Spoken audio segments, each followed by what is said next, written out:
Чи эдгээр асуудлуудад сэтгэл хэр хангалуун байна вэ? Өнгөрсөн 4 жил чиний амьдралыг хэрхэн өөрчилж чадсан бэ? Чи сонго, чи шийд. Энэ өдрийн мэндийг хүргэе би хөтлөгч Халиун байна. Чи сонго чи шийд нэвтрүүлэгт тавтай морил. Манай нэвтрүүлэг танд сонгуультай холбоотой сэдвүүдийг илүү сайн ойлгоход туслах болно. Дараагийн 7 хоногийн пүрэв гарагт улсын их хурлын сонгуул болно. Харин та нэр дэвшигчдийн мөрийн хөтөлбөртэй танилцсаж амжсан уу? Тэдгээрт авилгалын асуудал хэрхэн тусгагдсан байна вэ? Мэргэжлэнүүд болон судалгаагаар авилгал нь нийгмийн бүх түвшинд гүнзгий шингэсэн байна гэж үзжээ. Тэд шинэ улсын их хурлын нэг амин чухал асуудал нь авилгалыг бууруулах, эргэцэн үндсийг сайжруулж, түүнийг хэрэгжүүлэх арга замыг хэлцэх явдал юм гэжээ. Өнөөдрийн нэвтрүүлэг авилгалын сэдвийг хөндөно. Хэрвээ та саналаа худалдвал энэ нь авилга юм. Улс төрчид нийтийн эрх ашигын төлөө бас өөрсдийнхөө төлөө шийдвэр гаргавал энэ нь авилга юм. Улс төрчид болон шийдвэр гаргагчдад өгдөг тогтуутай мөнгөөр авилгыг ойлгож болохгүй. Тэдгээрийн шийдвэр нь эргээд бидний амьдралд нөлөөлдөг. Авилга гэж юу вэ? Өнөөдөр бид нэр авилга гэж байна. Авилга болгон заавал мөнгөөр илэрхийлэгдэх албагүй. Заавал сонд боогод мөнгө өгөөд нөгөөх нь аваад инхээр авилга болохгүй тийм ээ. Мөн авилга бол өөр хэлбэртэй байж болно. Огт мөнгө оролцохгүйгээр мөнгө харагдахгүй ийм авилга байж болно. Жишээлбэл газраар тийм янз бүрийн албан тушаалаар эрх мэдлэр тийм энэ бүх юм бол бас авилгын хэлбэрүүд. Тэм учраас иргэн хүн бол зүгээр одоо нэг тийм нэг мэдээ уншаад тийм сонсоод сонирхоод өнгөрөх биш тийм энэ бүгдийн цаана учир начир юу байна тийм яагаад ямар учраас ийм юм болж байна гэдгийг бол сонирхдаг асуудал тавьдаг ийм төвшөнд хүрэх ёстой. Би бол авилгыг ердөөсөө тэр доор хэмжээнд өгч авч байгаа тийм хин нэг нь аль нэг албан тушаалт өөрт нь үйлчилж байгаа албан тушаалтанд нэг 5,000 байна 10,000 байна дээр улс төрчид тийм өгч автгаар нь л ойлгох таашгүй мөнгөөр мөний хэмжээгээр гэтэл бол тэр бол тийм биш шүү дээ. Тэр чинь бас тэрийг бол хийлэх ах үйл гэдэг байхгүй мөнгөний хэлбэрийн. Ер нь бол энэ авилгыг ер нь огт байгаагүй юм шиг огт шин зүйл шиг тэгж ойлгох хэрэггүй. Ер нь авилгын үйлдэл чинь бол зөвхөн гэмтрэг биш шүү дээ. Энэ сахилгын зөрчил одоо жижиг нь бол сахилгын зөрчил гэж яригдана. Ёс зүйн зөрчил гэж яригдана. Тэгээд захиргааны зөрчил гэж яригдана, эрүүгийн гэмтрэг гэж яригдана, бүр хүндэн. Жишээлбэл одоо миний үүдэнд 10 хүн уулзгаад очрлоо сууж байхад 10 дахь таньдаг хүнээ оруулж ирээд би дараалал зөрчөөд уулзаад гаргачихж байгаа бол энэ хамгийн жижиг мөртлөө бас л одоо нийгмийн шударга ёсонд харьцуулсан авилгын үйлдэл шүү дээ. Тэгэхээр хүмүүс бол авилга гэхлээр нэх одоо нийгмийн үзэгдлээс ангид нэх тийм аимшигтай юм гэж бодоод авилга нь хаана байна гэж хараад байх шаардлага байхгүй. Авилгын үйлдэл бол маш энгийн юмнаас л эхэлнэ.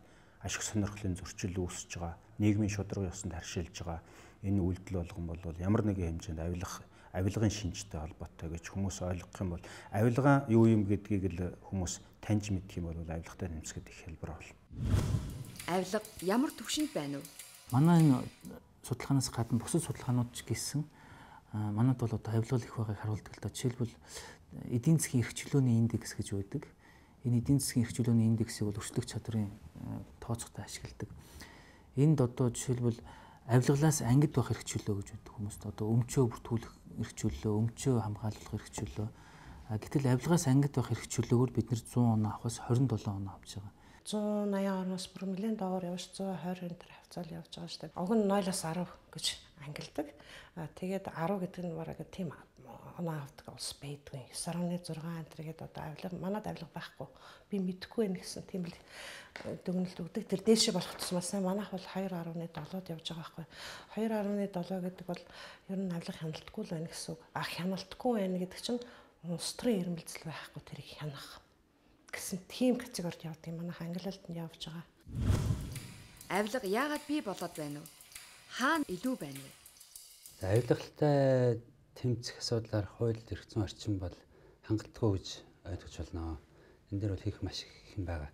Сонгогчдод энэ дээр ялангуяа энэ намууд хөтөлбөртөө ямар одоо хууль эрх зүйн орчин бий болох талаар ямар шин санал төвшүүлж байна гэдгийг сайн харах хэрэгтэй.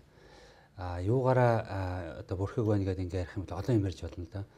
Эрүүгийн хуулийн дээр чинь эдгээр зүй заалт байгаа. Тэр гэмтрийг нотлох гэдэг их төвхтэй байгаа.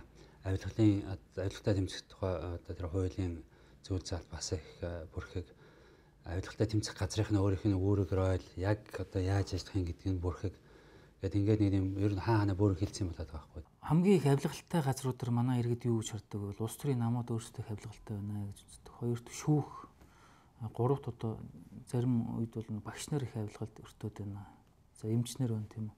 Бизнесийн салбар аль нэг яамнаас, аль нэг мэрэгжлийн хэлтийн газраас ч юм уу гайлаас зөвшөөрөл авч байгаа л бол тэр харилцааны болгонд л цаана бол авилгал байж явах тийм эрсдэл бол байгаа. Төрийн албаны авилга бол илүү тийм авилгат өртөмтгий хэсэг нь аль ч улс оронд бол төрийн албал байдаг шүү дээ. Төрийн албаны авилгатай тэмцэх асуудал аливаа улс орны гол чухал асуудал нь байдаг. Манайд ч гэсэн энэ бол тэрнээс ялгаатай юм ерөөсөө байхгүй.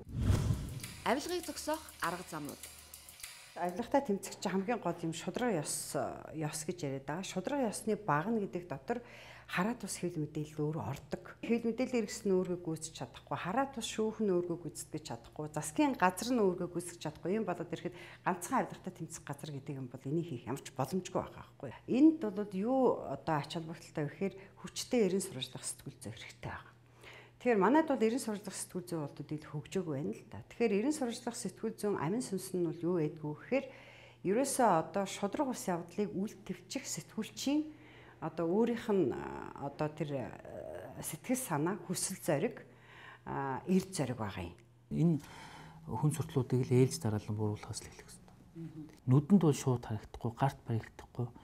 Энэ тогтолцоог л бид нар өөрсдөө иргэд маань өөрсдөө ухаан зарж хиймээр байна. Дээрээс л эхлэх ёстой хуулиудаас сайжруулад тэр одоо юу гэдгийг симхи те тэр юунуудын цоор хоонуудыг арилгаад нэгдсэн хэрэгжүүлж болох л ёстой байхгүй. Энийг бол улс төрчид хийн. Улс төрчид хийж өгөхгүй бол иргэд шахах ёстой байхгүй. Иргэний нийгэм бид нар шахах ёстой. Тэгэхээр энийг бол маш одоо тийм хурц тодорхой болгосон хууль эрх зүйн орчин гарах ёстой. Тэгээ зөвхөн хуулиар авилгыг чинь зохицуулдаг асуудал биш шүү дээ. Ерөөсөө энэ улс их орны эдийн засгийн ерөнхий нөхцөл чинь сайн л байвал тэр төрд байгаа хүмүүс хангалттай сайн цалин аваад ажил амьдралаа хүн шиг аваад явах тийм цалинтай байвал элдв юм харахгүй учиргүй шүү дээ. Тийм учраас төрийн тэр ажилтнуудыг сайн одоо хангамжтай цалинтай шүүх цагдаа багш эмч совилогч энэ хүмүүсийг одоо өөр юм бодож өөр гар цайлах юм хайж явж ингэхгүйгээр зөвхөн ажиллаа хийгээд явдаг ажилласаа хийдэг болохын тулд цалин хангамжийн сайн өгөх. Засгийн зүгээс авилгатай тэмцэх асуудлаар бол төрийн бодлогын хэмжээнд шатраатай ажил зохион байгуулж байгаа. Энэ бол авилгын эсрэг хуулийг батлан гаргасан, авилгатай тэмцэх газрыг байгуулсан.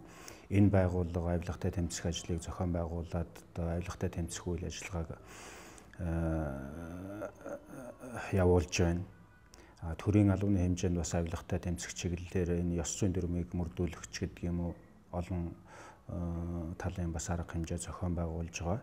Ямар ч тач хийсэн гэсэн бас нэг энэ төрийн албаны хэмжээнд энэ авилгатай тэмцэх ажил явуулаа. Энэ авилгын одоо үзэгдлийг цаашдаа ер нь таслан зогсоох хэрэгтэй гэсэн ийм сэтгэхгүй бол төрийн албанд нэлээд одоо сууж байх шиг байна. Ашиг сонирхлын энэ зөрчлийг зохицуулсан энэ хуулийн хэрэгжилт нэлээд сайн явах юм бол авилгын эсрэг хуультай зөв уялдуулж явуулах юм бол ер нь бол одоо хуулийн хэрэгжилтийг л сайн зохион байгуулах юм бол одоо нааштай үр дүн гарна гэдэгт би эргэлзэхгүй байна.